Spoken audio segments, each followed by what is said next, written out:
Hello friends, यह dictation Dainik Jagran का संपादकीय डिक्टेशन है। आज का हेडिंग है संसद में टकराव, स्पीड 80 वर्ड पर मिनट रहेगी। तो चलिए स्टार्ट करते हैं। स्टार्ट।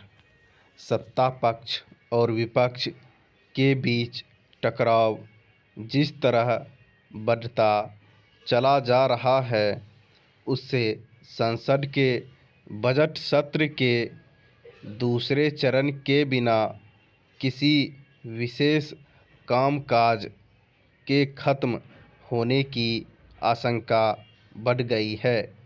यद्यपि दोनों पक्षों के बीच सहयोग समन्वय कायम करने के प्रयत्न किए गए हैं, लेकिन स्थिति जस की तस है।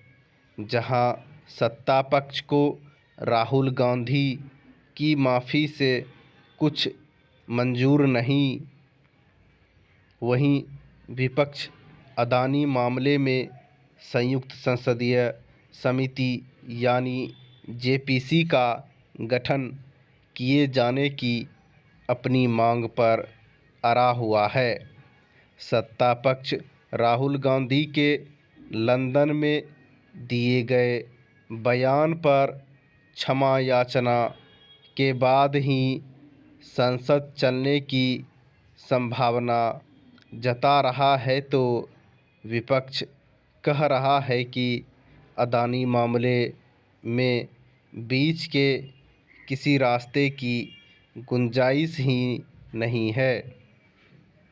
दोनों पक्ष ही अपनी अपनी मांग को लेकर इतना आगे बढ़ गए हैं कि अब उनके पीछे लौटने की कोई सूरत नहीं दिखाई देती। अब संसद तभी चल सकती है जब दोनों पक्ष या तो एक दूसरे की मांग माने या फिर अपनी अपनी मांग छोड़ें। चूँकि ऐसा नहीं दिखता, इसलिए संसद चलने के आसार नहीं। अब तो ऐसा लगता है कि दोनों पक्षों की इसमें दिलचस्पी ही नहीं रह गई है कि संसद चले और वित्त विधेयक पर बहस होने के साथ प्रस्तावित विधेयकों को पारित करने की प्रक्रिया आगे बढ़े। यदि पक्ष विपक्ष के हंगामे के चलते संसद का यह सत्र बिना किसी कामकाज के खत्म हो जाता है, तो यह दुर्भाग्यपूर्ण ही होगा। संसद की कार्यवाही में प्रति मिनट लाखों रुपए खर्च होते हैं, लेकिन बात केवल धन की बर्बादी की ही नहीं, आवश्यक विधेयक अटके रहने से राष्ट्र को होने वाली क्षति की भी है।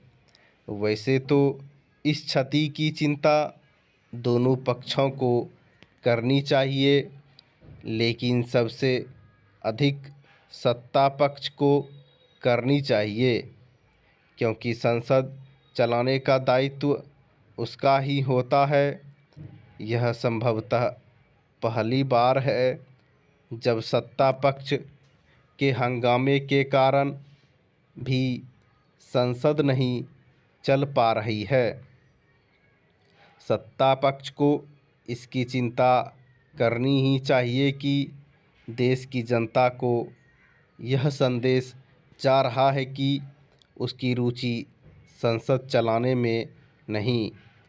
सबसे पहली प्राथमिकता राष्ट्रीय हितों को, देश के उसके संकल्प की पूर्ति तभी होगी जब वह संसद चलाने को लेकर प्रतिबद्ध दिखेगा।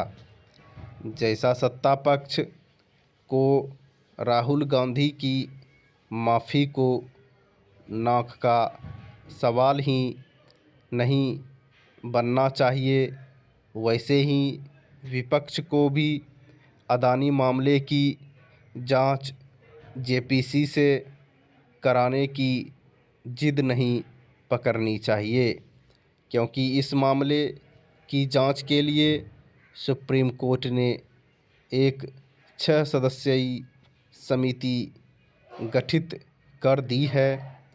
यह समिति उन सभी प्रश्नों का उत्तर खोजने में समर्थ है जो विपक्ष उठा रहा है।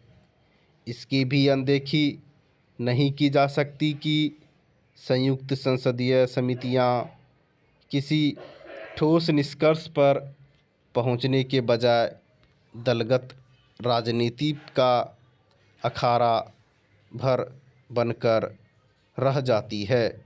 स्टॉप। आप लोग इसका पीडीएफ टेलीग्राम से जुड़ कर ले सकते हैं।